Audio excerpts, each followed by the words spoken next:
thank you everyone for joining. I realize I hadn't said too much about myself the past few times, so I just want to start tonight off with a quick background. Um, if y'all have seen Emily's videos, you know that she's quite experienced as a mechanical engineer and in doing these resume reviews. Myself, I am a chemical engineer by study, mechanical engineer by employment, and I am 2 years out of college now, 2 years of industry experience in, you could say, workplace safety and fall protection. That being said, I am also in America, so anything I say is going to come from a very American centrist point of view. And with that, we can start looking at this resume here.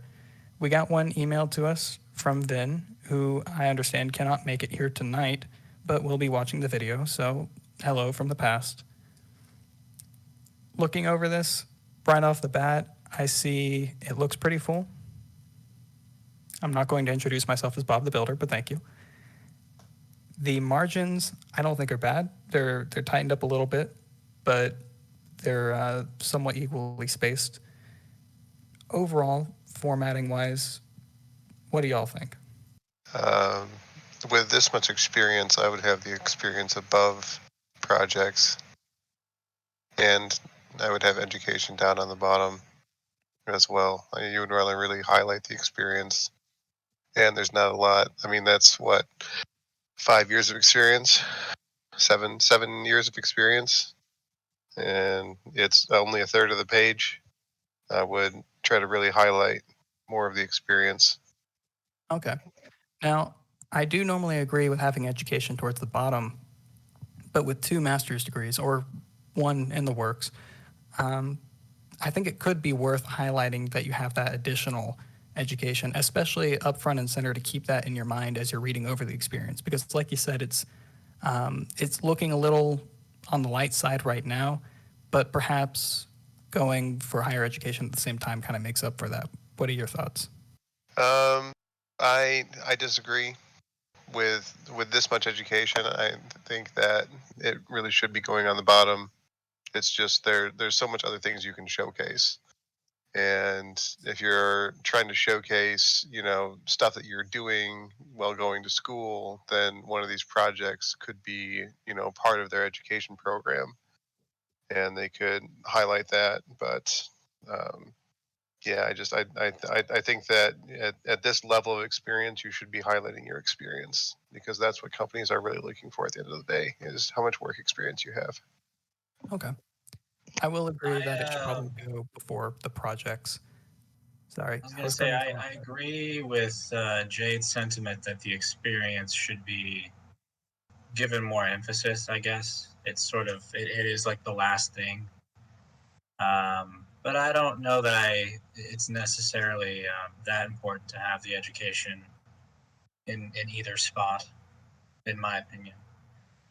But I agree that experience should be the first thing. All right. I do think Frost raises a good point. If the position requires at least a master's, then perhaps education should be at the top. I think that's fair if it's a requirement, because that's probably one of the first things they're going to look for anyway.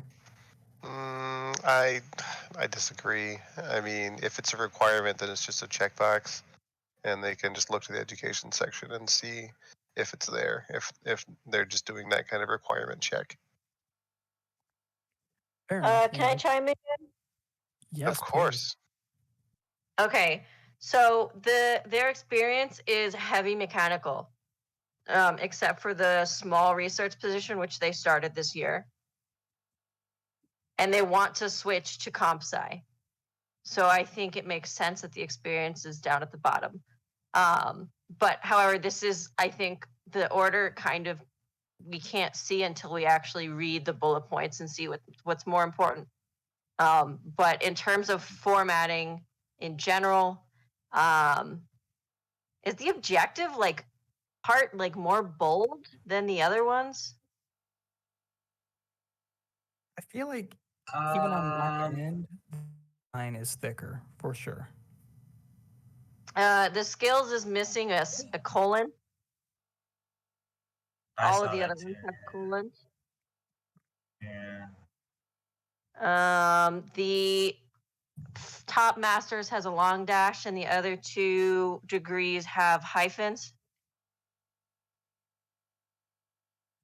We've missed you, Emily. Nitpick stuff, but Hang on. Are there any other dashes or hyphens? Yes, in the date, it looks like they have short dashes or hyphens.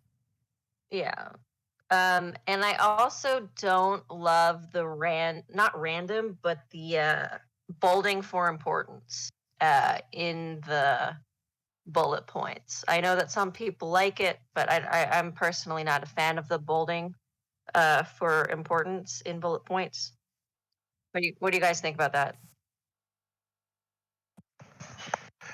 I agree, except if those were in the requirements for the job posting,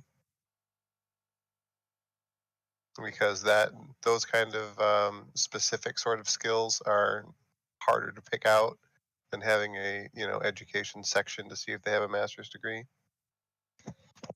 I think It generally looks like speaking, to me they bolded their skills right.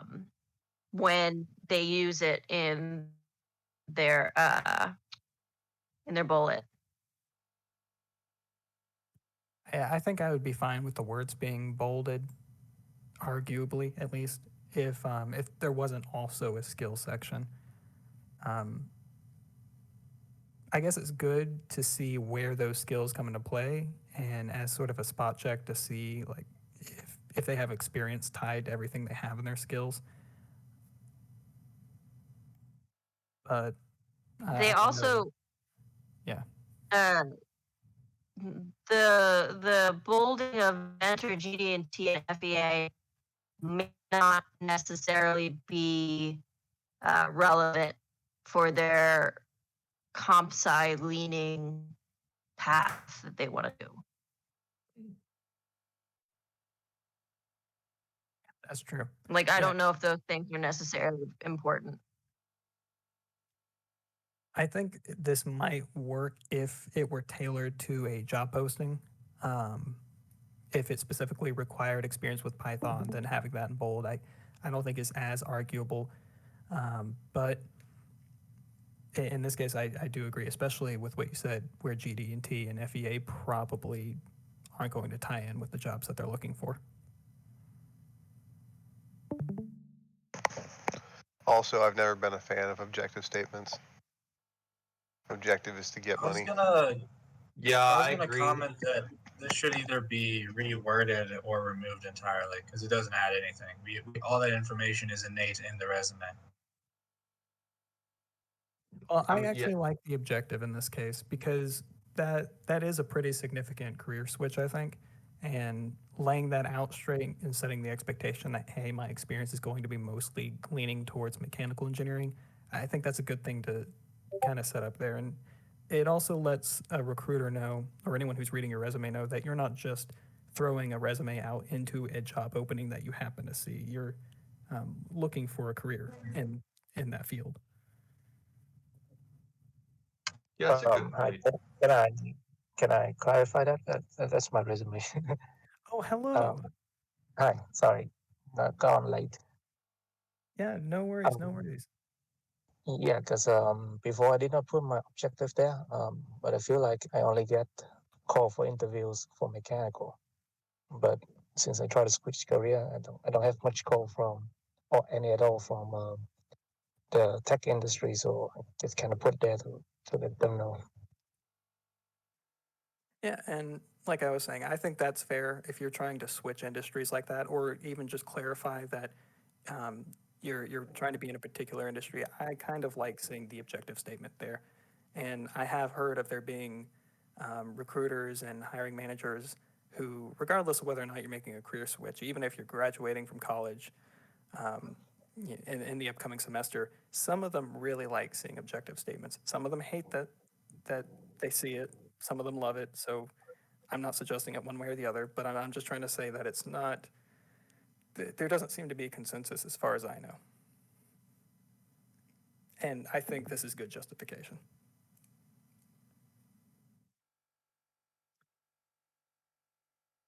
All right, that being said, I think we I mean, can start. I think if he's the one with the resume, and he is saying, you know, I added this and it works for me. I mean, I Yeah. think the proof in the pudding is right there. Oh, okay. Well, if you're saying that it has already worked, then I missed that part, and that's good. Yeah, Or Vin, that is what you said, right? I did nothing.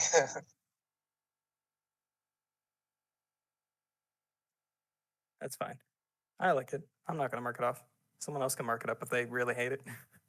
I think maybe instead of saying like a student first, emphasize like say something more along the lines of you know, experienced mechanical engineer seeking a career in hardware firmware development, because you know right below that it shows he's a computer engineering graduate student, right? So you know you can just say you know, in the objective just lead with the fact that he's an experienced mechanical engineer, you know, seeking a career in hardware firmware development, because it says right there, right below the objective, bam, like okay, I've got a master's in mechanical engineering and I'm about to graduate with a master's of science in computer engineering. I personally disagree with that. Uh-oh. I think I disagree. It's emphasizing their I mean, my mechanical. resume is Want a to trash. switch. My resume is a trash fire, so I'm the last person to really like give serious feedback.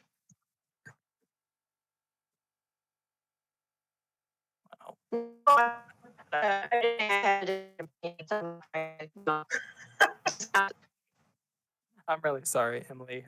You're breaking up, so we can't really hear you. I'm just going to assume that you've changed your mind and you agree, actually, because I kind of like it. Ooh, But that is the thing about these resume reviews, and Vin, this goes for you in particular. You don't. I apologize if you can hear the ambulance. You don't have to take our advice. You know, nothing here is guaranteed, and ultimately, it's going to be up to whatever hiring manager happens to read this, or even before them, the recruiters, and even possibly before them, the ATS system that parses everything. So no guarantees here, and we're just trying to help you improve your resume. But if you disagree with something, no hard feelings. The only guarantee we can give you is we're going to try our best. Yes. Yeah, I understand that. I appreciate that a lot. Yeah. Sorry. Now that you are here, I didn't see if you caught it or not, but I want to go ahead and say the only markups you've missed so far are after skills here for consistency, Okay. having a Okay. colon, and there's a long dash here in Oh, your okay. first education, but not in the other two or in your dates. So again, Oh, for okay. consistency, Okay. it's a nitpicky thing. Oh, that's very detailed. Just little nitpicks. That's all. In the first FPGA bullet, it's the wrong lead. Yeah. Yeah, we'll Lead. get to that. We'll get to Oh, that. yeah. I do agree. I think for the dates, I'm a month year kind of guy. Where does everyone else land on that? Oh, for yeah, education. I like month year because it kind of just, I don't know, I just like month year. I think it gives it more. You can kind of play with the time a bit more if you put month year. I'm a straight year kind of guy because I have a couple of things that were only a few months, and I am able to play with it and sort of smooth them all into one continuous thing by having just the year. I mean, it really. I think it really depends on how you want to optimize like the dates. It's just I feel like month year is also a little safer with background checks, because it was kind of crazy, but one thing I've had my resume with is that I was technically an employee of this company called Varsity Tutors, right? But what's crazy is that I just had, you know, when I got my background check for my current company back, sure enough, it came up, it was legit, right? So I was like, oh wow, that's like that's like totally okay to use resume padding. So that makes it look like I was like a tutor for 2 years. I will say, and again, this is just my experience. I would go with month, year, just because when you upload your resume, most of the time, in my experience, they're going to ask for the month anyway. They'll autofill it for you based off your resume, but you're filling out all the forms again, as you sometimes have to do, and that includes putting dates for your experience where there's a required field for the month. So you might as well just put it in there. But in any case, again, kind of nitpicking for consistency here, you do have May 2022. So if you really want just the years, I'd say take that out. But my personal preference would be to add the months for all the dates here.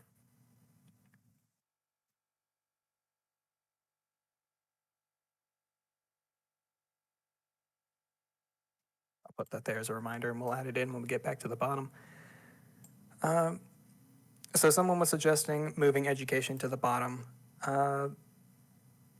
I'm going to disagree if the objective statement is going to be amended to take out that this person is currently a student. But I think you could do it either way, where you can move education to the bottom, and then you could say up top, computer engineering graduate student. I know we didn't get to hear what Emily had to say, but they did seem to disagree with crossing that out. So can I say something if it's all right? Yes, please. I think it depends on what the student is looking for, like any objectives he's looking for in the computer engineering area.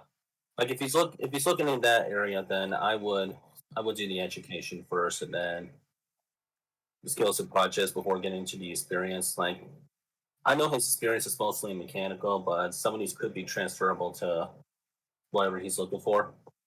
Hopefully I said this right. Okay. Well, Vin is here if they want to be more specific, but we know that they're looking for hardware or firmware development of some sort.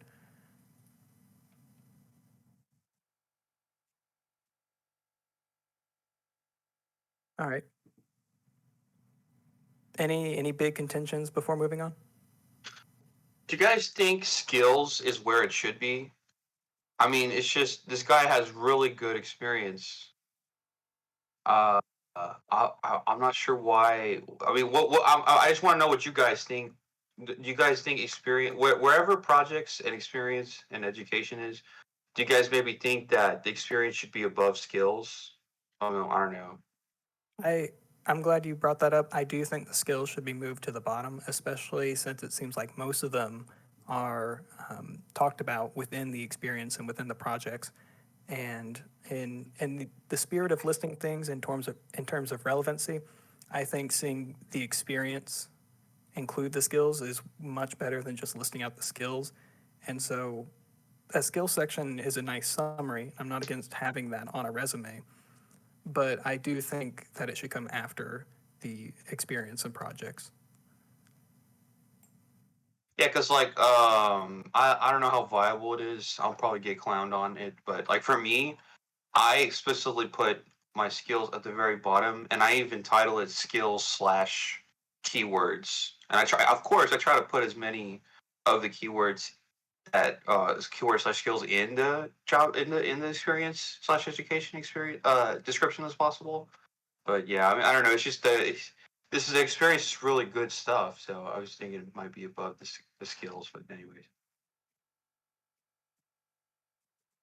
I think I agree. It could almost be the order could be switched. Right, like just swap them, reversed right? on what it is now. All right, I do want to hear out Frost here, who says in this specific resume, Frost would prefer to see it the way it is now because the experience is primarily as an ME. Right. I get your point. I think if we leave projects on top of experience, then that concern is kind of waived. I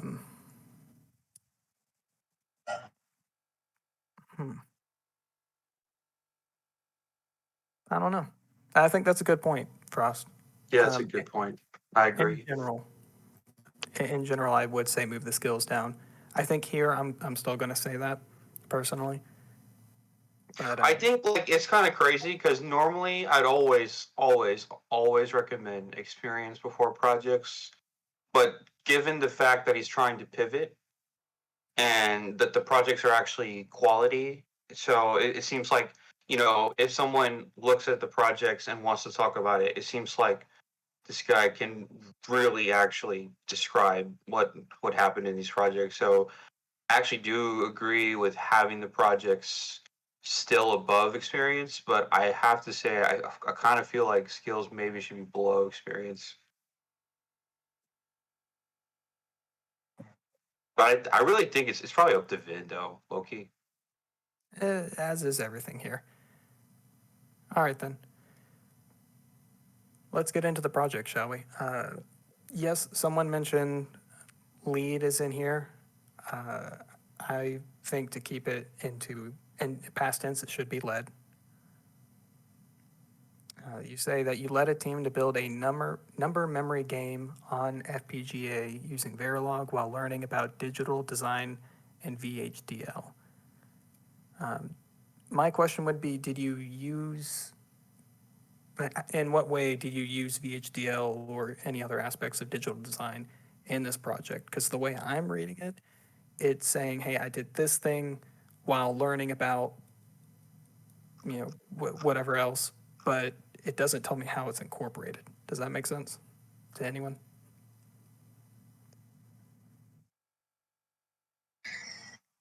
Does it make no sense? Am I speaking nonsense? I mean, you're asking about the first bullet point, right? Right. Led a team to build a number memory game on FPGA using Verilog while learning about digital design and VHDL. And my question here would be about while learning. Yeah, it's a little bit passive, kind of. I know I struggle with this a lot. Like, I'll write something that I think sounds amazing, and then 3 months later, I'm like, wow, I wrote that. So, yeah, I see what you're saying. Maybe focus on whatever was implemented in what. Like, yeah. Yeah, I agree. In general, just trying to keep relevant details in there and following the star or XYZ formats of saying a situation, a task. Oh no. Yeah, one of the hardest things about resume writing, I feel like, is in college we're programmed to write in the kind of like essayist style, but a resume is not an essay. Like it has to be really focused on action, and very thing basically like what you did, what you did. So yeah, while learning about, yeah, I agree. It's a little bit. I could use a little improvement. It's not a big deal, but it could definitely. Yeah. I concur with Frost's comments. Sort of back to the fundamentals in that way. It's a reliable method. Always just go back to the XYZ star stuff. Right. Star being situation, task. Thank you for the reminder, Frost. Actions, results, and then That's a good mantra, yeah, or okay, catchphrase, whatever. And I can tell you that when I was interviewed at Lockheed Martin, they specifically tell you that they use that method. They say, we're going to ask you some questions, and I want you to use the STAR method, and they'll explain it to you. And if you forget, they'll even help you along. They'll be like, and what would you say was the situation in that case, in that story? So this is something that recruiters or interviewers, use and look for. But just as a general note, I'll put it at the top.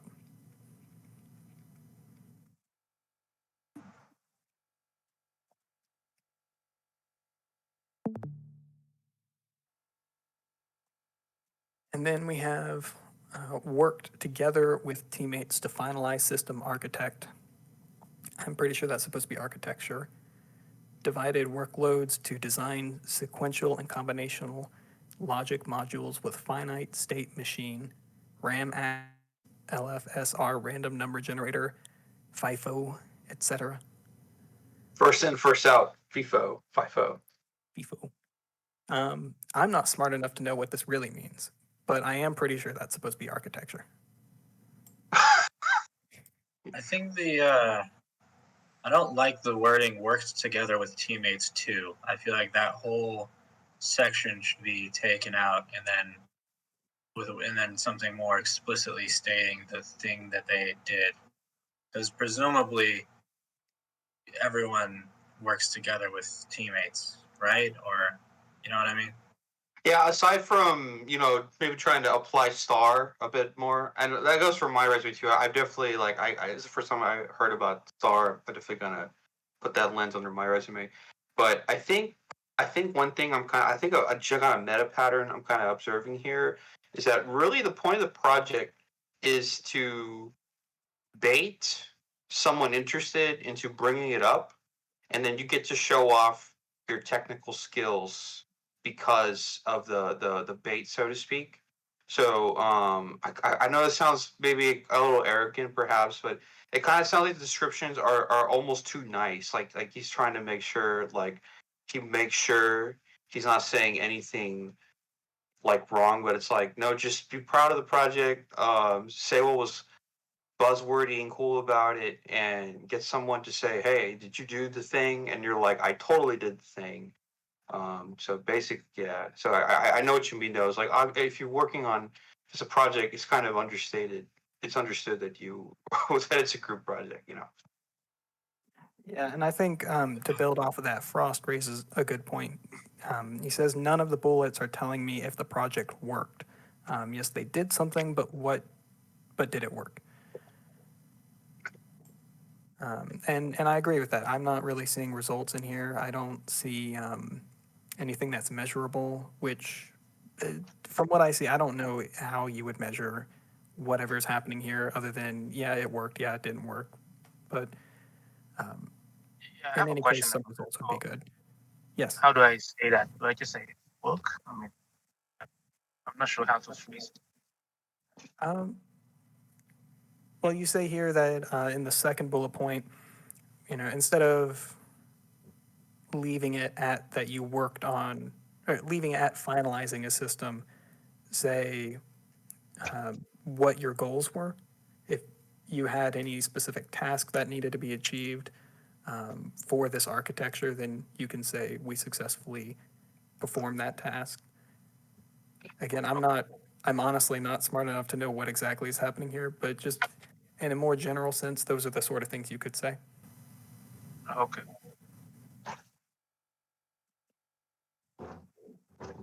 And then wrote. I think maybe Vin. So the deal with these projects, I feel like, because it looks like you definitely know what you're talking about. Maybe you also might want to focus more on just sharing, making sure the projects just show that you know, like, the specs of the project and the implementation of the project, basically. Okay. Yeah, I I think almost feel like the that's first 2 points are very related. Like the second point is sort of like a consequence of the fact that the team that you were leading the team. Or am I just not understanding because I don't know computer sciencey stuff, so none of that means anything to me. But just the way it reads, it sounds like you just delegated work to different people or something. Yeah. So for that specific project, the way it works is so we build a system, right? So it have smaller modules like functions to run like one. Each one does a specific task. Like one is a timer, one is a random number, whatever. So yeah, basically delegate tasks, giving them deadlines, and then just checking up with the schedule basically, and then put them all together, debugging. Mm-hmm. Yeah, that's why I think maybe focusing on on what the project is might be a bit more effective. Okay. Because the thing is, you're a very experienced worker, so whatever the specs and whatever the specs, requirements, and implementation were, you could probably talk about it like all day if you had to. So no, like yeah. Anyways, Okay. I mean, is that true? I don't know. Let's find out. No, I'm just kidding.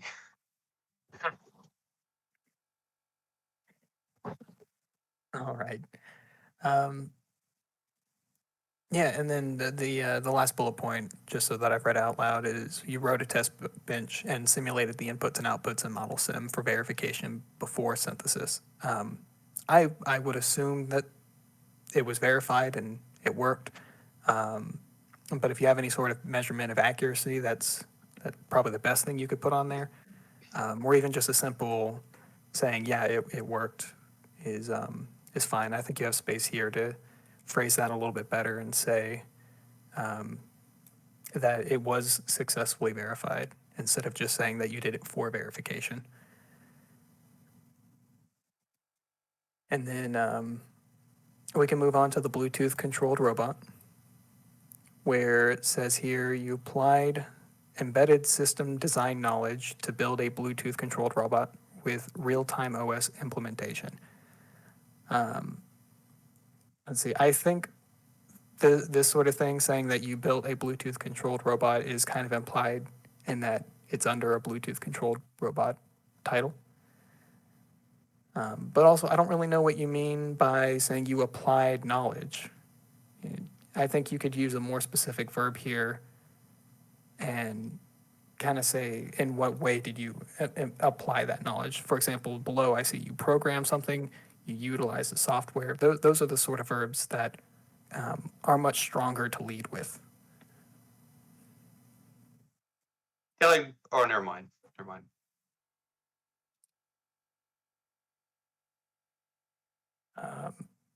And then I agree with you, Chase. It's sort of the more it's like the word build is sort of encompassing. It's like there's a mystery around it, I guess, right? That shouldn't be there. Like, how did you build it? That is the question. thank you. And I will say, I don't know what real-time OS implementation looks like, but that sounds really cool. And I'm sure some Well, RTOS. He says he uses RTOS. Yeah, a real-time OS is like it's like a paradigm. You know how there's object-oriented programming versus like functional programming. So yeah. Well, never mind. Well, okay, like you know what, like you've heard of like object-oriented programming, right? Oh, yes. Yeah. Okay. So basically, RTOS, real-time operating system. It's kind of like a type of programming paradigm for embedded systems. Like, have you ever played with an Arduino? Yes. That's known as a super loop, like architecture, like programming style, like a super loop. And RTOS is like something else. All right, fair enough. Yeah, I think that's a good analogy. It gives me, assuming it's accurate, it gives me a better idea of what's happening. Thank you. And also, Frost says that the bullet point can be started as built a Bluetooth controlled robot to yada, yada, yada. Yeah, if there's nothing else that you could put here, I think just rearranging your phrasing here so that built a Bluetooth controlled robot at the beginning is an improvement. But again, it seems kind of redundant to me to have, this is my Bluetooth controlled robot project in which I built a Bluetooth controlled robot. Also, what does this robot even do? I mean, does it have arms? Does it shoot lasers? Does it receive feedback from rainfall? I don't know. Maybe I'm nitpicking. No, I think that's good. Kind of skimming through the other two bullet points, we do see that there's motors, buttons, and sensors. And we I see vote that for lasers. BLE signals, Right. sensor signals, but we don't know what those sensors are, right? We don't know what the motors are doing. what the buttons are for. The only task I see is an interrupt to stop any motion when facing obstacles. And I'm sure that I could look up what a round robin task is. In fact, I will. Round robin has to deal with how tasks are scheduled in an RTOS. Basically, so you know how Arduino is a super loop where you set up once and then it's an infinite loop. RTOS basically, I mean, anyone who's like an embedded engineer, please correct me if I'm wrong. What RTOS does is it's kind of like a controller or a scheduler of n super loops. So I think that's what they mean by round robin tasks. Yeah, I'm seeing that round robin scheduling allocates each task an equal share of CPU time.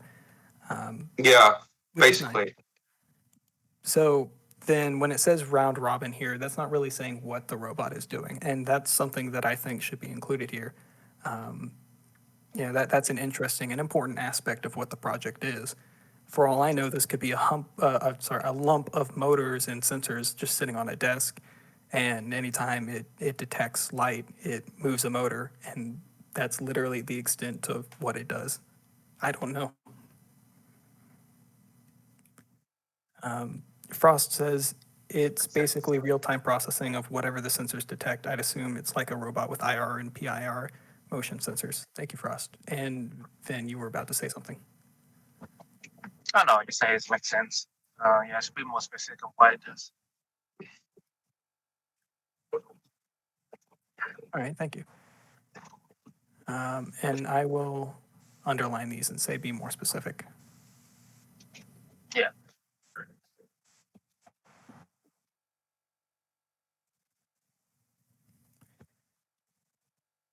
All right. But yeah, it does appear that this is some sort of maybe like a self-driving robot that, yeah, as it says, stops at obstacles. Yeah, so it just basically move. So I roll left, the more left, right. Some sensors. Like got a name, but it can detect if there's like a line on the floor, then just follow it that line basically. But yeah, I should be more specific in that description. Okay. So it detects and it follows lines on the floor or whatever Yeah. surface it happens to be on. Yeah. Like a vacuum bot, says Frost. It's a Roomba, boys. All right, book them. No, I'm just kidding. Yeah, like a lame Roomba. All right. But yeah, I think it'd be great to have a bullet point in here that says, I built a Bluetooth-controlled Roomba.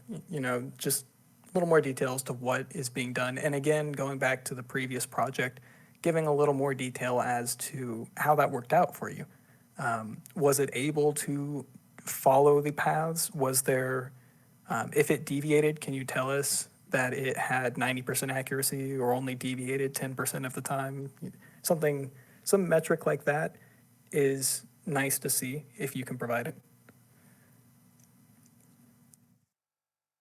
I mean, open source Roomba clone sounds pretty hype.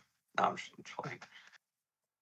I mean, if you just throw some lawnmower blades on it, right? You get paid to do that at some colleges, so it can't be that bad. All right, and looking at the robotic arm control, created a 3 links. I feel like that's not supposed to be plural. Someone can correct me. Robotic arm, which used a camera to recognize number. I think you might need to just proofread this bullet. Created a 3-link robotic arm which used a camera to recognize the number on a die and flipped the die to a designated face. Okay, I kind of get what's happening here. I kind of see what the intent is. What is 3 links? Is that like a known thing to people generally? I'm assuming that it's like 3 linkages, 3 stiff bars. Yeah. Right. It Yeah, I honestly have no idea what he means by 3 link. When I hear the number 3, the only thing I can think of is 3-phase system or Half-Life 3. So I'm not sure what's going on there. That is what you meant, though, Vin, the 3 straight bars. Yeah. Yeah. So basically, usually when they define the robot system, they tell me links, how many access, and can determine the freedom of. I forgot the terms, but yeah, just tell you how much movement you can have, basically. Yeah, like Sways says in the chat, a link in robotics is generally the connection between joints. So basically, if you have 3 joints, you have 2 links. So this being a 3-link robotic arm, it should have 4 joints. Yeah.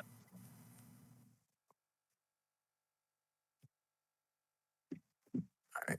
But again, I like that this clearly tells us what the goal was. And from the way it's written, I'm assuming that it did that.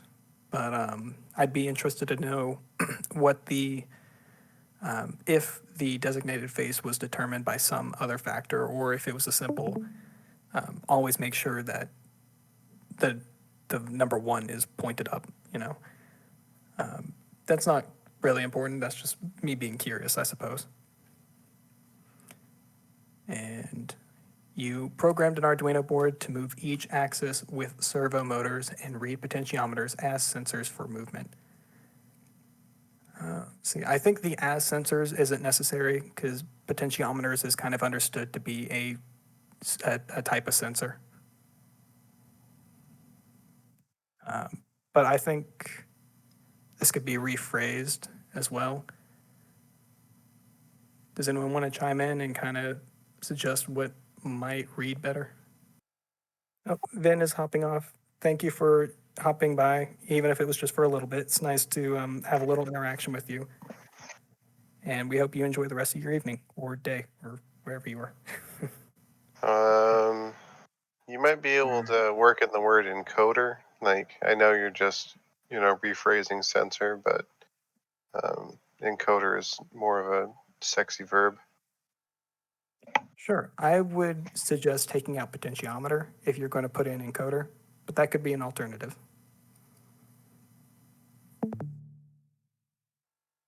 I'm a little stuck on read potentiometers for movement, maybe position detection. Because I think Yeah, no, I was going to go there. Yeah, mentioning position information is going to be better. because yeah, I mean that's generally what you would use a potentiometer for anyway. I guess you could technically measure movement with it, but I'm almost positive that this is detecting position, right? Or that's what's important in what's being used in the code.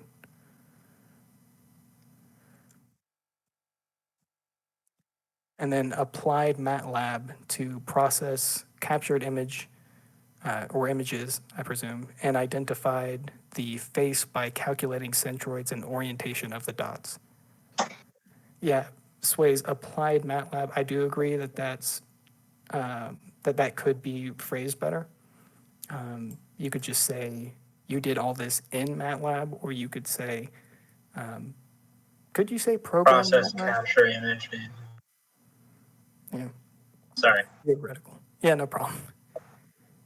Yeah, Frost. It's theoretical MATLAB, right? Yeah, I think that might actually be better to move that to the end and say processed captured images and identified the face. I think that should be plural too, faces. By calculating centroids and orientation of the dots in MATLAB. You probably should also say face of the die, right? I mean, it's kind of obvious by like just implicitly, but isn't it like proper to mention it? Yeah, sure. I'm not opposed to it. I'm not really aware of whether or not it's a particular convention one way or the other.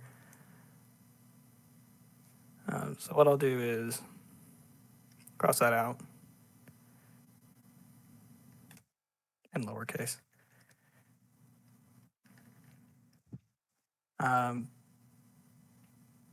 Yeah, I mean, we can suggest doing that. I mean, he's talking about using like facial recognition software in MATLAB, right? It's probably not facial specifically. I assume that there's a big Or sorry, difference. not I meant computer vision. Computer vision. Because what I would say is computer vision. There's like there's so many library like there's like a handful of libraries for computer vision like OpenCV, and it's basically the same code, but like there's a C wrapper, a C++ wrapper, a Python wrapper. I wouldn't be surprised if there's literally a freaking JavaScript wrapper. So what I'm trying to say is it might be more important to say like used OpenCV to blah blah blah blah blah in MATLAB or something like that.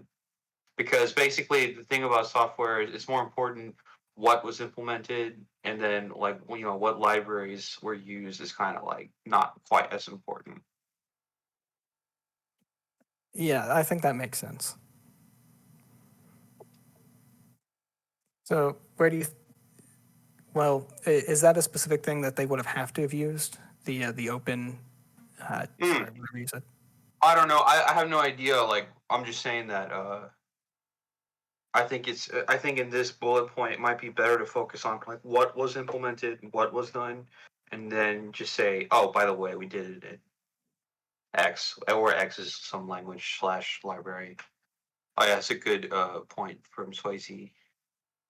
Yes, Sway says that depends on if they used the library or actually did it manually, which wouldn't be too hard in MATLAB. Yeah, I think that's fair. But I do agree with you that the focus should be on implementation. Yeah, because you can implement something in anything, but what's most important is that you know how to implement it. Okay. And now we're finally down here to the experience. Unless there are any last words on the projects. I have a wholly unrelated point that Sure. more of a question really than anything. But under the skills section, do you think the breakdown of like technical tools, developmental tools and languages do you think that matters at all? And I guess I tend to think of MATLAB as just a language in itself. I typically Well, do as well. MATLAB is kind of an edge case because MATLAB, in theory, is just a language. But the thing about MATLAB that's special is that it's also an IDE and it's also a software ecosystem. Because, like for example, MATLAB has like a circuit simulation software, right?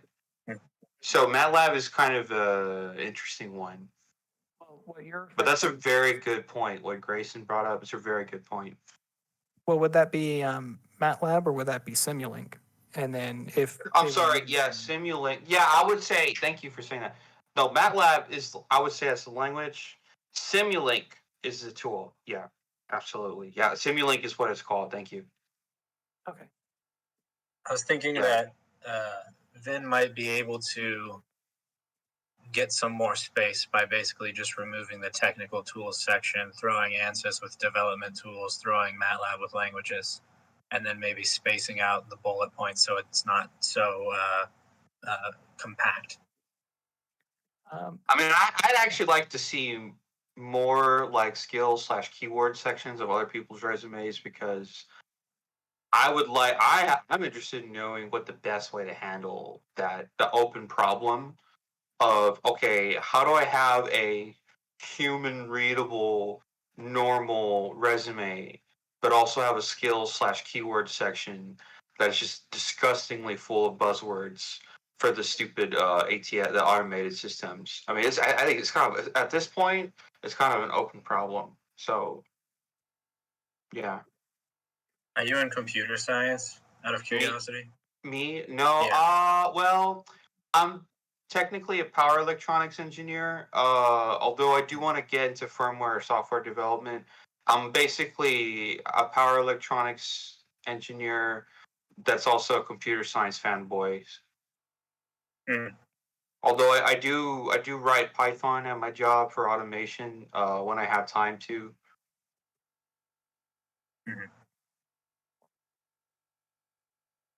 All right. Well, I do agree. I think we could save some space moving MATLAB and ANSYS up. I think those can fit into the above categories just fine.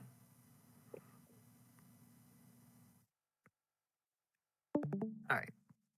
Now Yeah, looking at I'm excited for y'all to clown or not clown. I don't know on my skill/keyword section when I post my resume.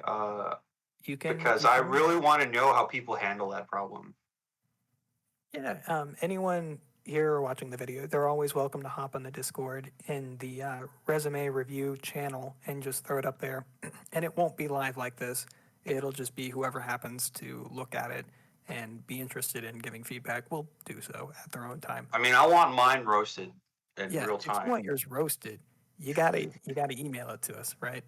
Yeah, I forgot to do that this week. Well, there's always next week. Yeah. But looking at the experience here for Vid, we have they were a researcher and they trained data sets using binarized convolution neural network. I guess there should be an A there, maybe. I've not seen the term binarized. Binaryized. Actually, it's just by complete chance. I actually heard binarized for the first time today while listening to a YouTube video on my commute. It's kind of crazy. Well, at But least it is a a real thing. what Yeah. binarized essentially means, I think, is when you sort things into binaries. Yeah, and that makes sense to me. That I feel like Swayze says it's real. yes. Swayze also says BCNN, binarized convolution neural networks, is a thing. Like Romanize, yes. It's like not convolutional. It's there's convolution. Okay. Googling it. But whatever it is, they train data sets using this method to detect and categorize material defects for applications and real-time inspection for the manufacturing environment. That sounds really interesting to me. Again, I would like to know any sort of metric they might have for this. How accurate? Well, hang on. Let's see if they say something like that here. They extracted convolution layers after training in Python and optimized algorithms to compute layers in FPGA by combining Cortex-M codes with HDL modules to minimize execution time. I don't know what that means. Wait, say that again. Sorry, which bullet point? My bad. The second bullet point under the first experience. Extracting convolution. Yeah, but what it doesn't tell me is a metric. Were you able to capture 95% of the defects? Do you not know that? Do you know that 90% of what was captured were actually defects and 10% weren't? It was just shadows or dust. Something like that would be really interesting to see. Yeah, I get what you're saying. Because what he's saying is not bullshit. Like, what he's saying is like a proper technical language. So it's not like he's BSing. But I totally get what you're saying. Yeah, maybe a little bit more emphasis on results/metrics. I ask an ignorant question of the first bullet point. Isn't it you wouldn't say you train data sets, right? Like that wouldn't you train a model? You train a model. No, yeah, that's right. No, you use a data set to train a model. Yeah, correct. That's a good point. Yeah.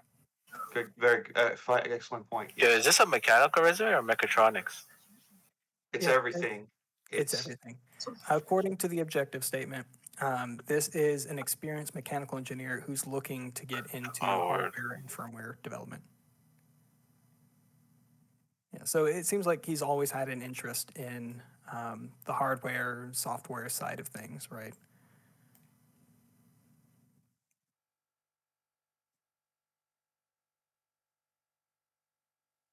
But yeah, that's a really good catch, which Thank you. yeah agrees with the terminology I've heard, and no one seems to disagree. Expand the optimized algorithms, says Sways. Yes, here in the second bullet point, see, after training in Python and optimize algorithms, I feel like this should actually be a second bullet point. It seems to me like this is a different point altogether. But nonetheless, yeah, what does optimized mean here? Whoops. And if you're going to say something like optimized, I think you should be able to give a metric. It was 50% faster. There were 20% fewer errors. Oh yeah, recruiters love that. Yeah, that's a good point. Like a very succinct, uh, direct statement of what exactly was optimized. Because you can optimize you can optimize for memory or speed, or like throughput versus input lag. Right. Like maybe the requirements say, oh, actually, we could make it 10% slower, but it's got to consume 30% less memory. I don't know, And that's the thing, right? Is that optimized generally means there's some sort of trade-off. So what was sacrificed here? Exactly. Yeah, trade-off is a good word to use, especially with like control system abstracty stuff like that.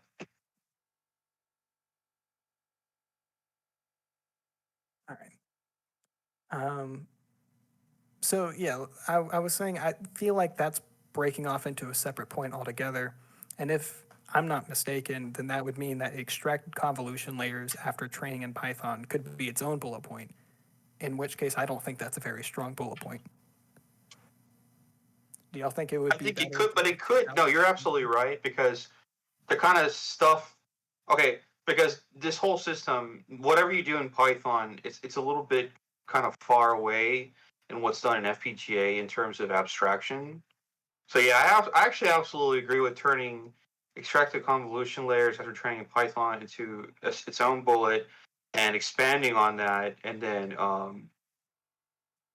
having the third bullet point talking about what was done in FPGA, because something very important that I think people want to know, is that coding in FPGA is different than like coding in like C or Python, because C and Python are software programming languages and FPGA is hardware synthesis. So it's actually I mean, obviously there's overlap, but there are some skill set differences. So someone who knows a little bit more than me, even if it's you again, extracted convolution layers after training in Python, that would be, if expanded, something worth having as a bullet point. Is that correct? Because I don't know. Well, yeah, because my point is like, okay, because when you're doing something in FPGA, right? That an FPGA is basically a device that's like blank logic gates, right? So you're basically declaring hardware. You're declaring a hardware circuit when you're using an FPGA, right? And when I'm using Python, when you're using Python, you're not doing that at all. You're just telling a computer like what to do. Like, I hate to sound like pedantic. I hope I'm not splitting hairs. I'm just saying. I'm just kind of trying to give some support / evidence for the suspicion you have that could be split into two bullets, because I agree, because because whatever the work that's done in the FPGA and the work that's done in Python, it's a different skill set is what I'm trying to say to an extent.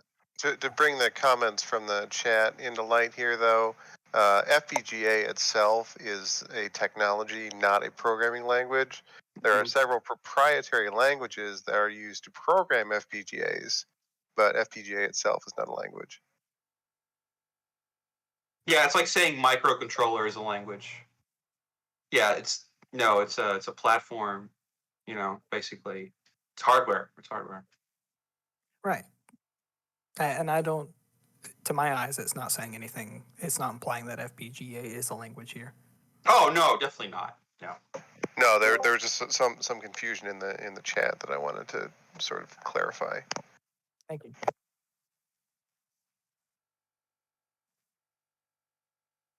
Okay. Yeah, there is a little bit of a similarity, yeah, because basically they're both a hardware platform that you declare certain things in. Yeah. Okay. Overall, I want to say I really like this experience here because I feel like it really ties in the hardware development in with their mechanical experience. So I would like to. Yeah, see there's a them- lot of potential here. Like there's a lot of potential to have this resume rocket him to where he needs to be. Absolutely.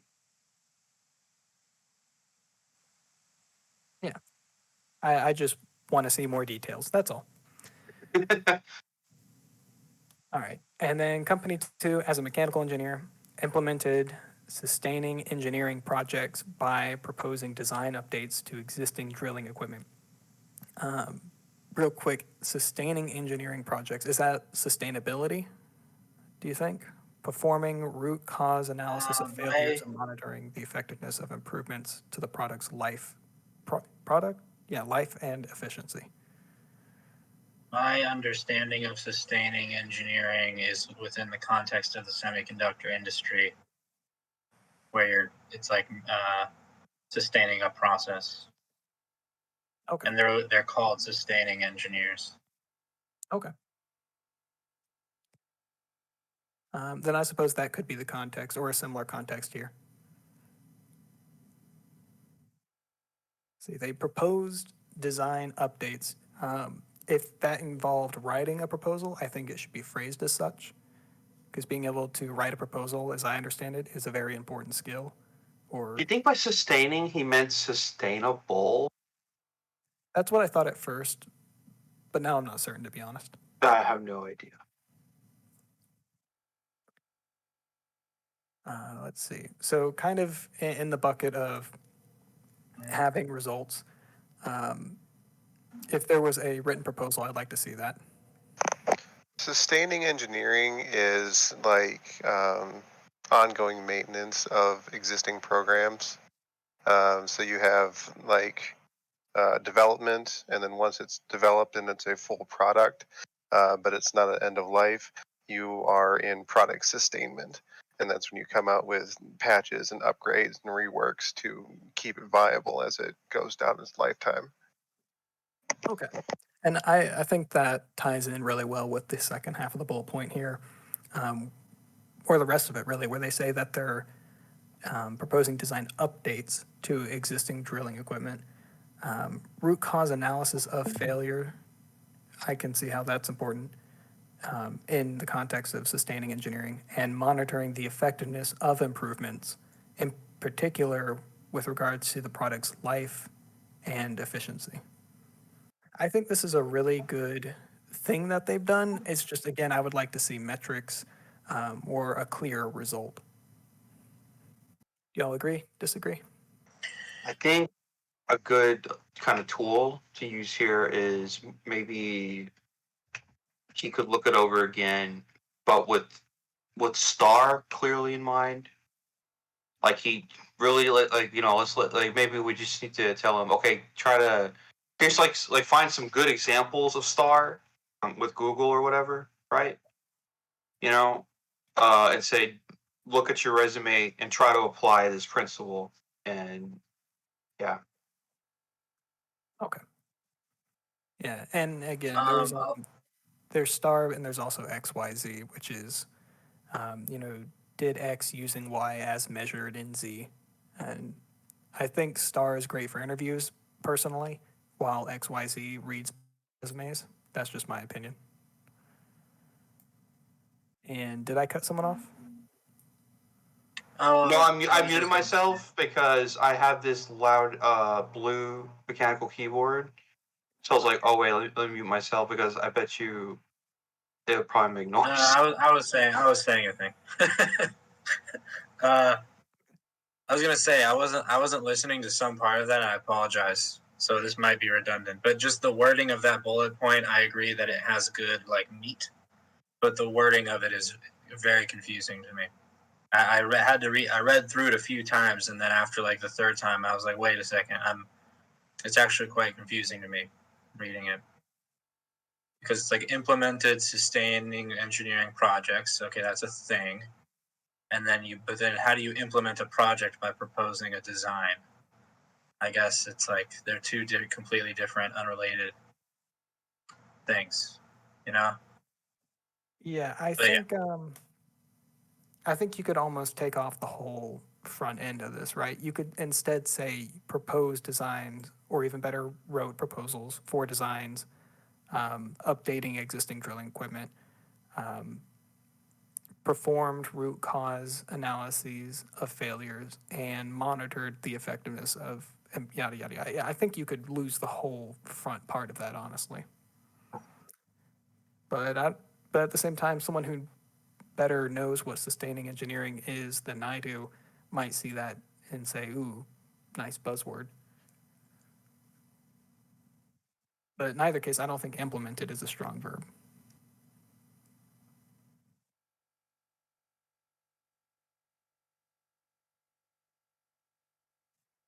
I think I'll just go ahead and say to rewrite all that. And again, with the verbs in past tense, so proposed, performed, and monitored.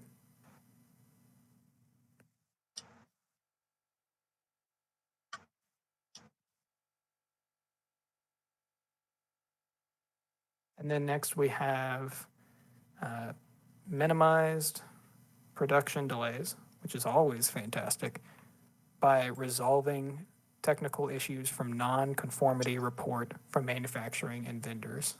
I'm actually not sure what that could mean, because to me, this sentence means that you got a report from someone who supplies material to you that says that their stuff wasn't conforming to your specs.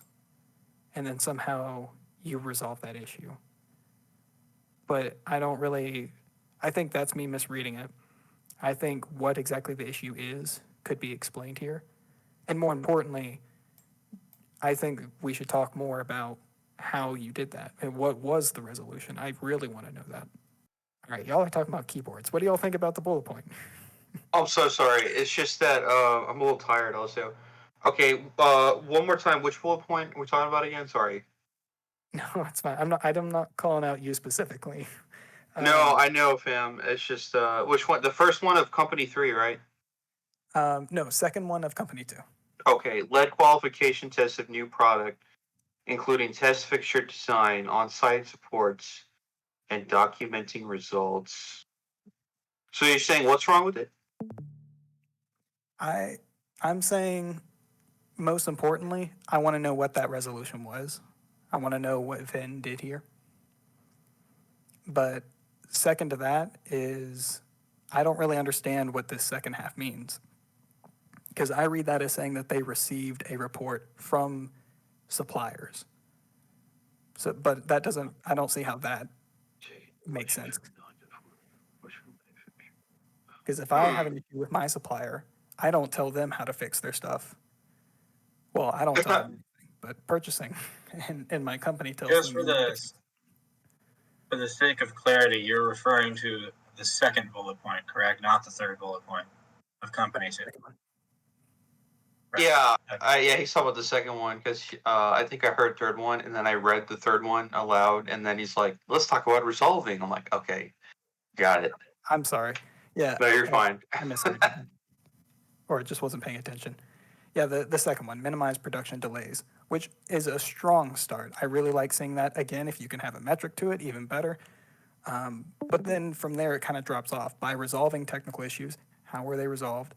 From nonconformity reports, I assume, well, it could be a nonconformity report from manufacturing and vendors. And I just, if anyone has an idea of what that might mean, please jump in. But I don't understand what the issue was. So I want to know what the issue was and how it was resolved. Yeah, I completely agree that it needs more explicit details if it's possible to put them in. How were the production delays minimized? Resolving technical issues is too vague. And then, yeah, no, I exactly agree with you. I exactly agree with you. All right. I wasn't sure if I was just missing something there, as has happened a few times now.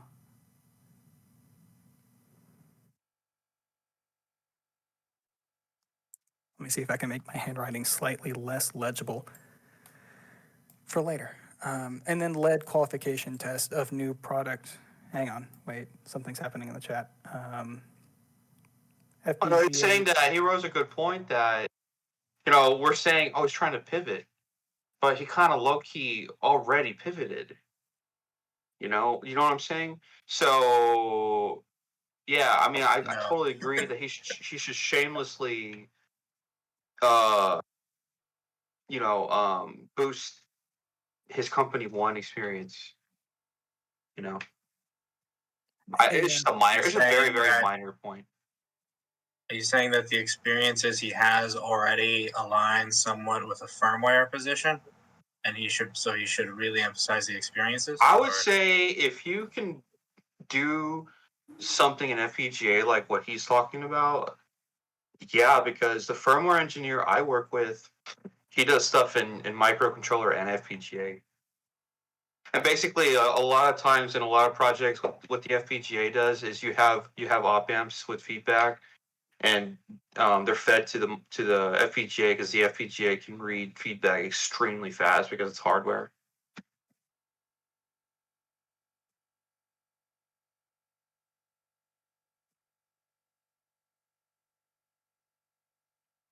Yeah, so All a firmware guy is a software programmer or software developer who knows hardware. That's all firmware is. If you have software skills, you have hardware skills, you can write firmware. I personally I mean, anyone can feel free to correct me, but that's my understanding of what a firmware developer skill set is. Yeah, and I do agree with Sway's suggesting reducing the last two experiences and expanding on the first experience. And thank you for bringing that up. I don't know if the other two have to be reduced per se, but I definitely think it needs to be emphasized that he's already done like FPGA work for money, like on the clock, so to speak, because that's very important. Because yeah, I think this kind of work, this experience in particular, could warrant moving the projects below experience, right? absolutely, yeah. Because you're starting off in both cases with working with FPGA, except as you put it, with the experience, they did it for money. Like they were in a work environment, and that does add a lot of value to the experience. Yeah, and then he probably needs to revisit his objective because at first we're like, okay, well he's trying to pivot, and he said he had a good experience with putting that in there, but then it's like, okay, but he kind of already pivoted. I don't know, so, but it's probably okay.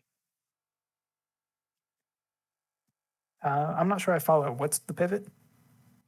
Never mind. Ignore the word salad I just put out in the universe. Don't worry about it.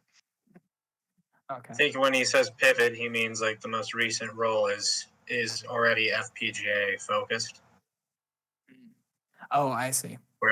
So in that sense, it's not like he's attempting to pivot. He's already in a role that will allow him to, go to other firmware roles. Yeah. Like you're in it, man. You're doing it. It's happening. I have a crazy idea, but it might be a little too crazy.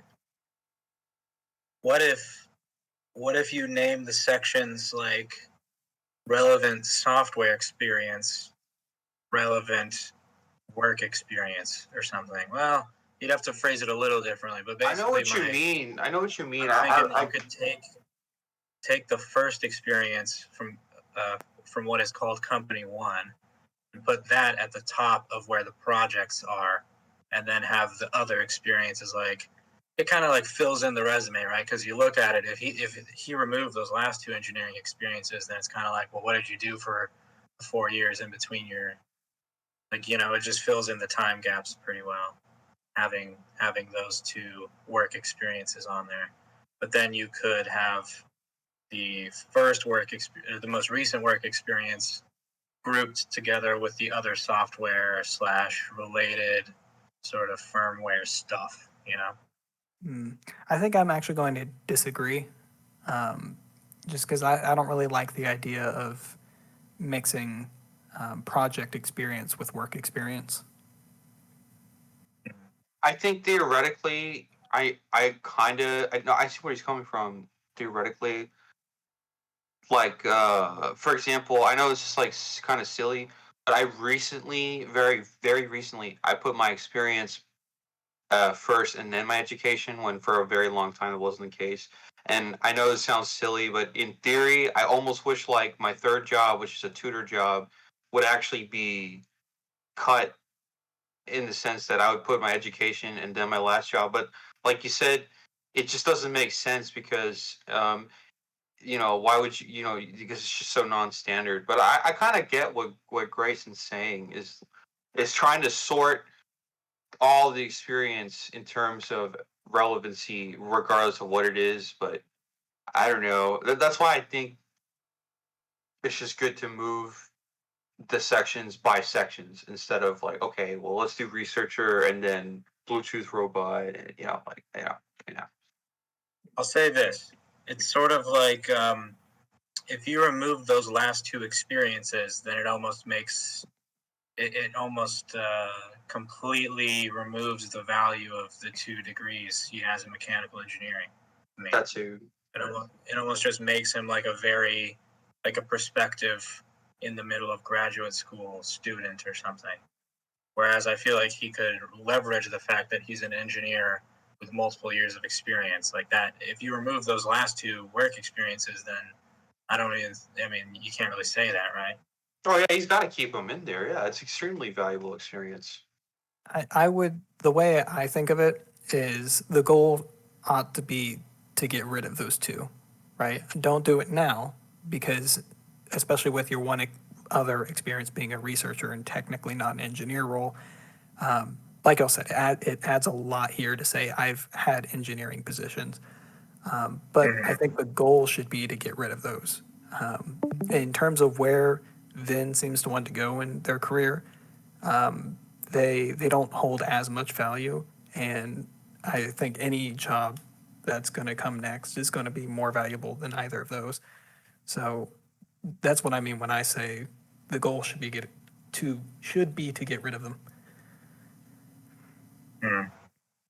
It's almost like we're trying to get at playing with the idea of like a 5-2-2 bullet point structure. I don't know though. I don't know. It's interesting. I don't know about that.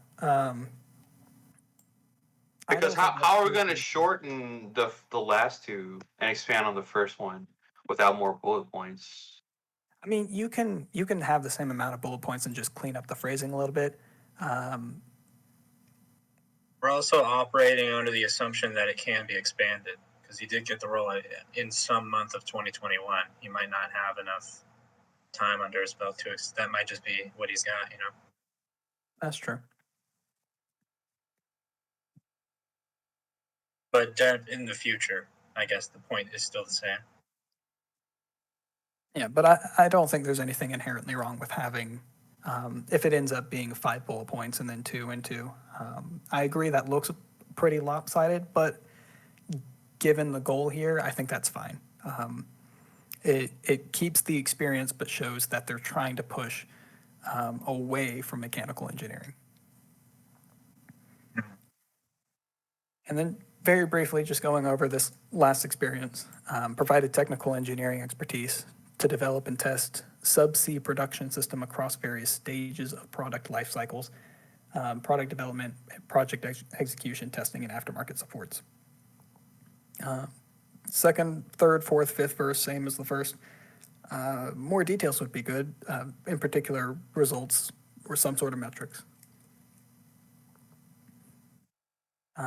Because I feel like provided expertise is not a strong verb here. Mhm. It doesn't really say by itself what you did, but then does go on here to say that you developed and tested, all the stuff here, which is good. I think those are stronger, and I think you can just go ahead and lead with that and cut out the whole beginning here. I completely agree. It's like the first bullet point of the Bluetooth project of Robot.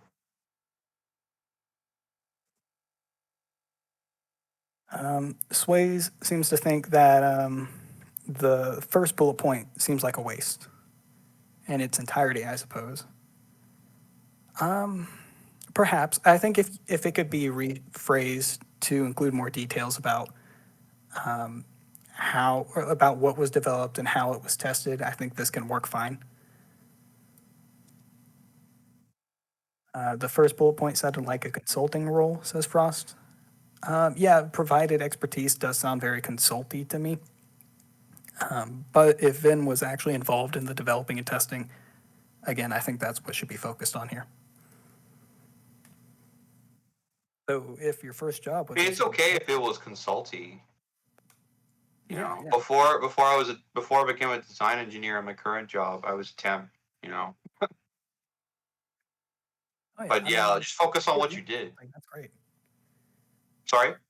I was saying if you're in consulting or Vin was in consulting, throw that around. That's great. Yeah, I'm that too. just not sure that that was the case here. Similarly, coordinated with team members to deliver detailed structural design, including FEA simulation with hand calculations to verify, created models and machining drawings utilizing Inventor and GD&T. So yeah. First of all, I don't think that coordinated with team members is a very strong point here.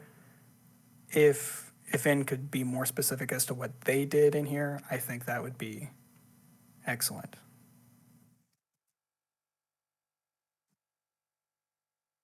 So right off to the side, what did you do?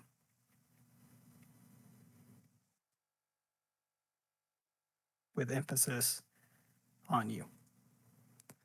And I don't know that I would phrase it like this, utilizing GD&T. What do y'all think? What is GD&T? I'm just curious. Geometric dimensioning and tolerancing. Oh, that's cool. Yeah. So like Yeah, I know Inventor. That's Autodesk Inventor. Yeah. So GD&T is basically saying, hey, I used a standard format for conveying my dimensions and my tolerances, and that's good to see. I think they should keep that in the bullet point. I just don't think I would phrase it as saying I utilized GD&T. Sure, I see what you mean. Yeah, that makes sense because it's not a thing. I guess utilizing implies like a sort of interactive element or something, whereas GD&T is more of like a set of ideas. Am I correct in that? Yeah, that's kind Or of is that wrong? where I'm leaning. I realized that Jade had left a while ago, but I feel like he would be perfect for this kind of comment.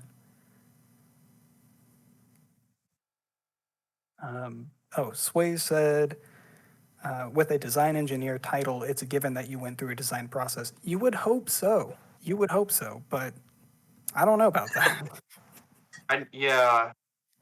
I mean, I'm a design engineer in my job, and while I would absolutely say I do participate in design processes, admittedly, it's a bit frustrating that I mostly do testing so far. But that's off topic.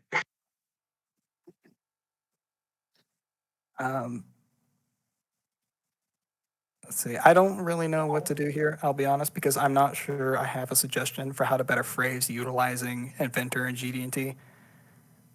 I just feel like that's not quite right. Maybe that's just me being tired, frankly. Literally rearranging the phrase sounds snappy.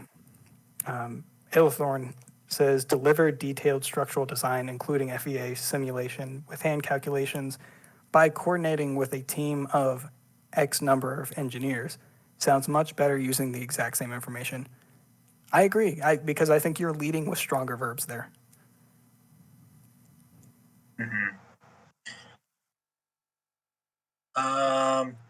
FEA simulation, that should be like there's just some software that should be used there, right? That's like ANSYS, isn't that an FEA simulation? Yes, thank you. Instead of just saying it wrong. You're featured now, Ilthorn. I hope you're okay with that. I can take out your name if you prefer. But yes, you're absolutely right.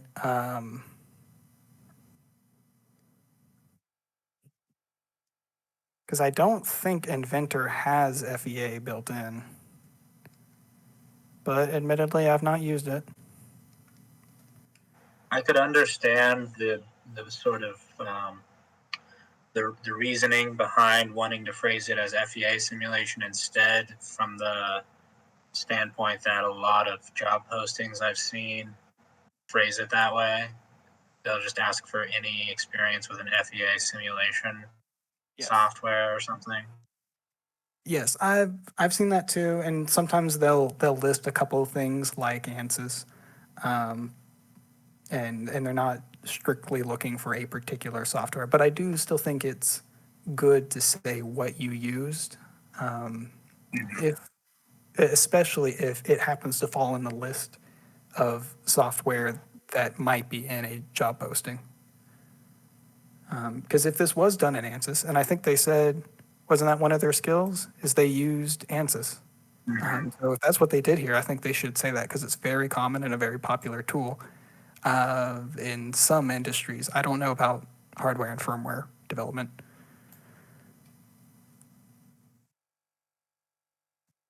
And then verified design at R&D lab by developing test plan, test fixtures, and worked with technicians to conduct testing. Yeah, similar to an earlier comment, I think that's good.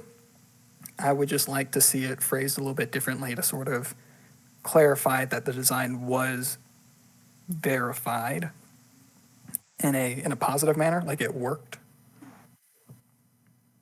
So specifying that it occurred at an R&D lab isn't necessary, right?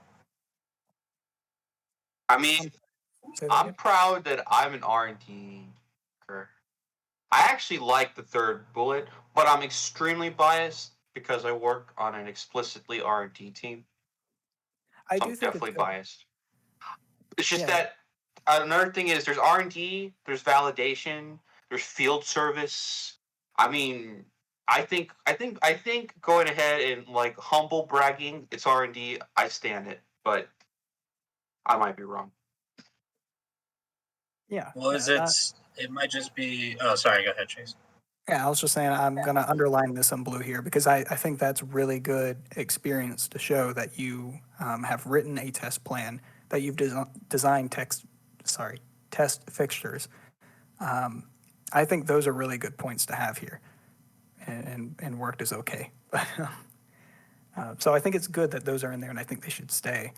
I just want more details on how it was verified exactly and what the results were. Grayson, were you going to say something? I think it might relate to my general ignorance of the design engineering field itself. In that, like, is it sort of known that if you were to say something like I verified design at an R&D lab, does that then automatically mean you were doing design research, like you were doing designs for research? I guess to me it just reads as like a sort of irrelevant factoid. Like, oh, it was at this R&D lab. It's like, oh, so you did research? You were like intimately involved in a research project? Is that what that means, or does it just mean? Well, You know actually, what I mean?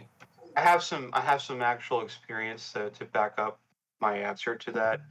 So, as someone who works on an R&D project, what I'm assuming he's describing here is basically the R&D project is like a product, like they're working on a product.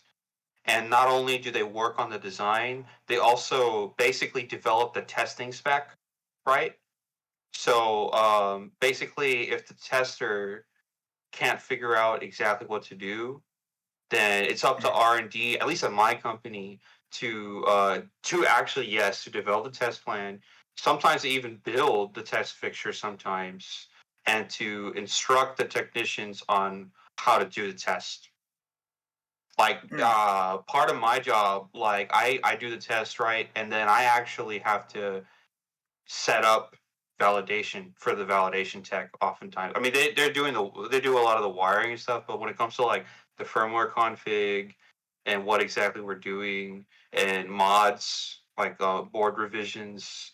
So I would say this third bullet point is like, I mean, that it's I'm a little biased because that third bullet point also by just so happens to also describe what I do.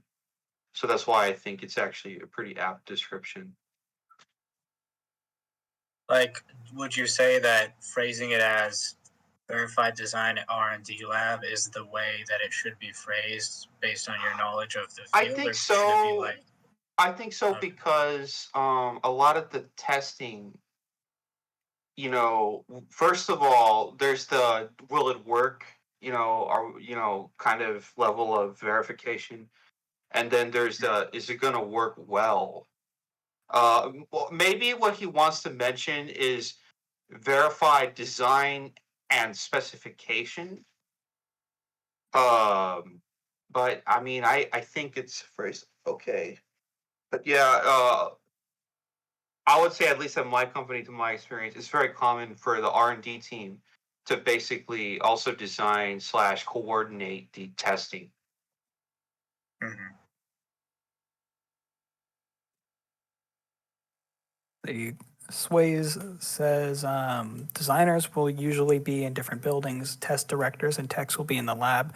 Designers make the prototype. They also will either request or design the test. Test director gets the request and carries it out for the designers with techs within the lab, and results are sent back. But in reality, what happens, everyone ends up in the lab and does it together.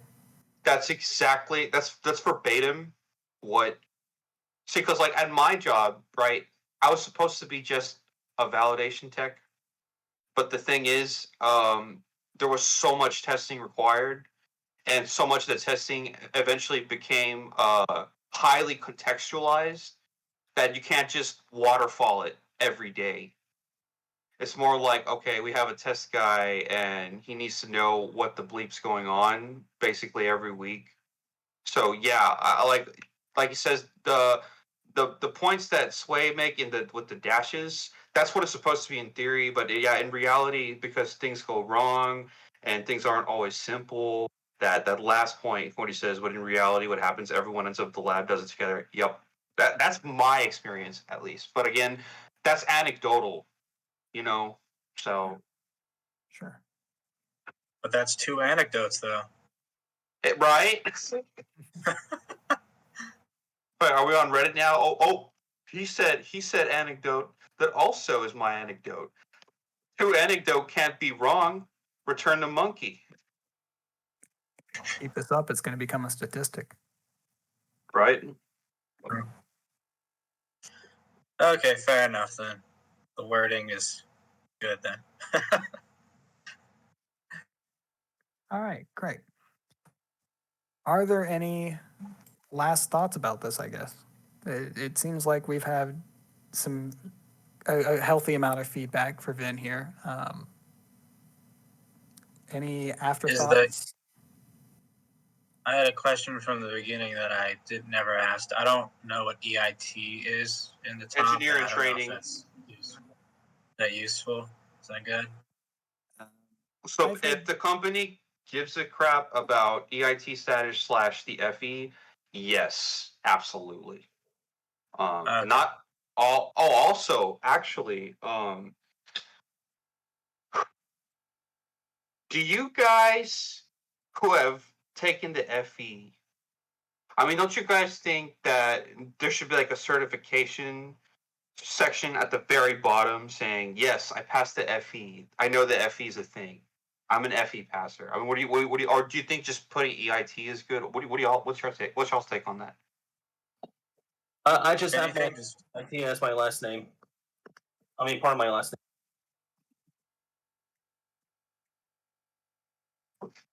Do you mean are you memeing, or do you mean like how it is in the corner up here?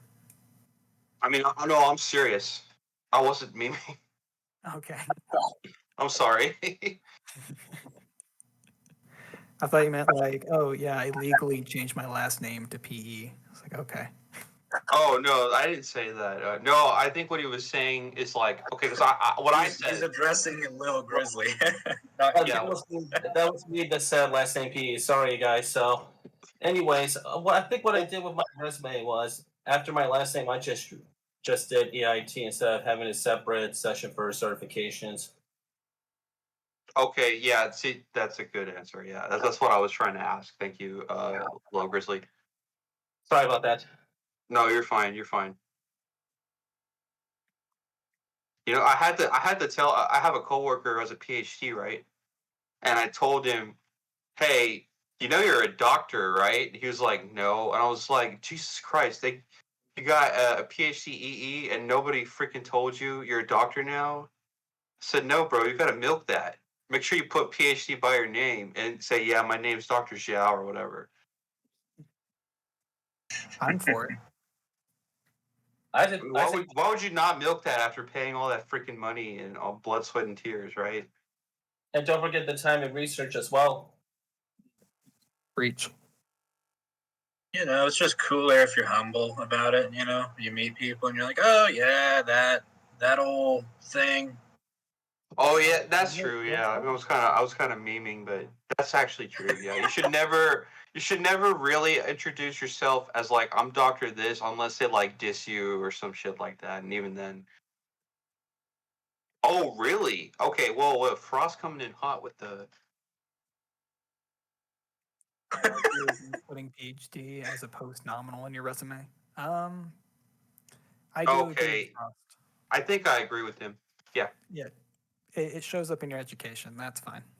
Yeah, going back down to earth, I was I kind of slid a little bit too much into joking around there for a moment. Yeah, I agree. Putting in education, putting PE by your name is good, for sure. Yes. Because it's so highly, it's so highly contextualized. There's a lot of context in the PE title. But yeah, PhD, it's probably better to just put that in the education section. Going back to resume talk. Yeah.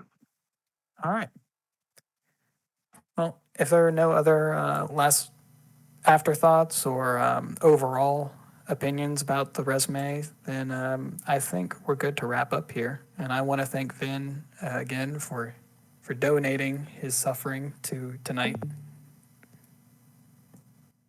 Yeah, it takes a little bit of guts to post this thing because it's like, oh man, I can definitely tell there's going to be some choice words for mine because at least he has really cool experience. I have some pretty whack stuff on there, I think. Well, we'll see. We'll see. And maybe you'll even get Emily back, which will make it better, I promise. Oh, okay. What? Jade, you're back. We missed you. Yeah, I had to step away. That's fine, no problem. I'm curious about, here we go. The Company 3 and Piggy, yes, cut the feed. But I want to know, Company 3, bullet point 2, I feel iffy about the phrasing at the end, utilizing GD&T, but I couldn't think of a better way to put it, so I didn't actually mark anything down. Because I don't know, it just doesn't seem right to me that you utilize GD&T. You have any thoughts? It's late. Let me Google GD&T first. No problem. What is innovator? Inventor? Okay, all right. Well, maybe I was wrong. It's a harder version of AutoCAD for 3D Okay. modeling. I'm joking. Yeah, Please no, don't hurt me. Gearheads, have mercy. Have mercy, gearheads. Thank you. No. Um, See, in my head, you're basically the American version of Laz, and I know am. Laz. You- Oh wow, Do you those hear some that big too often? shoes.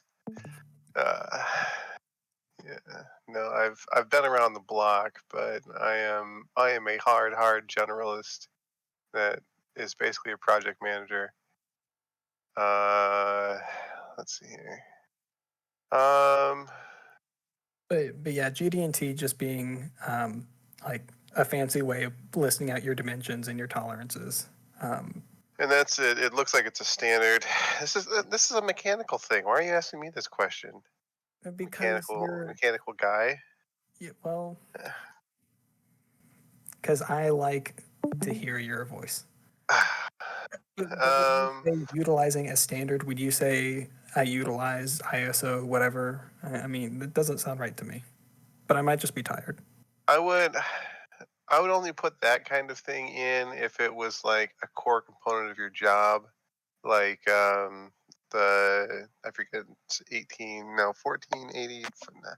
I don't remember. There's an ISO for like medical device QA, and like that was like an integral part of the job because that's the standard that the FDA is holding you accountable to.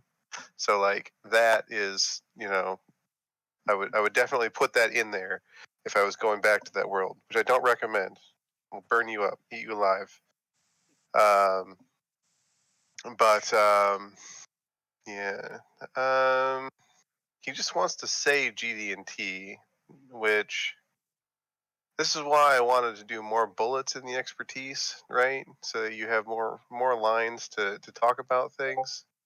Let's see. Because I think utilizing Inventor is fine. That's basically a prettier way of saying I did this in Inventor. But by that same reasoning, you don't say I did it in GD&T. You adhere to GD&T maybe. Yeah, that's Wait, kind is of where I'm GD&T leaning. like a standard? Or Yeah. what? Oh, okay, yeah. If it's like, okay, if GD&T is like a standard. So Yeah. here's a question for the mechanical guys. Are there other standards besides GD&T? I mean, GD&T is like the standard. It's the only real one I know of anyway. I don't even use it. So Yeah, we need a universal standard that accounts for all the standards. join ISO. Tell them that. That's it's literally in their name. That's their job. The International Standard Organization. There you go. Kind of speaks for itself, doesn't it? Oh, here you go. This is a fantastic diagram for GD&T. Hey, I've seen things that look like that. Yeah. You got your datums. You got your round bits. You put them in boxes. And I mean that is valuable. Your diameter. Yeah, diameter. I guess that is what I'm pointing at right now is a diameter of 0.3. But yeah, I mean this is valuable knowledge, and I don't want to suggest that they take it out of the bullet point. I just don't like the phrasing. All right. Thank you all for coming tonight.